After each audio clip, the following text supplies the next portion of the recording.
L'objectiu era quedar entre els 24 primers per classificar l'altre en el següent mundial i han quedat els 15. L'equip no ha fet la seva millor competició perquè ha hagut alguns fallos, però era un equip molt nou. Les úniques que havien participat al mundial érem la Cíntia i jo, que seguíem de Canava. S'ha notat, però no ha passat res perquè, a pesar d'això, han quedat els 15 i està superbé i podem anar en el següent mundial. Ha sido inolvidable, fue un sueño hecho realidad. Desde pequeña yo he estado soñando con llegar a un mundial y al estar allí no me lo creía. Una bona mescla d'experiència i de joventut, no? Bé, ara el primer de tot és pensar en el següent mundial, el de Glasgow, en l'octubre del 2015.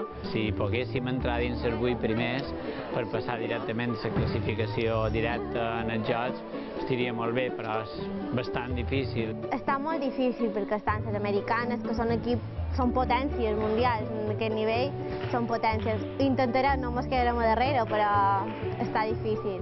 Los chinos se quedaban súper impresionados a ver que teníamos los ojos abiertos y íbamos por la calle y todo el mundo nos pedía fotos por el simple hecho de tener los ojos abiertos solo. Què dices? Vàrem anar al centre de Xina i hi havia un mercat, com si fos un mercat de poble. Pues allà no existeixen les geleres ni res, allà la carn, te la teguen, te maten la gallina, te lleven les plomes i ara te l'endús. I tot en moto, dona igual, si les motos s'aturen comprant, un show.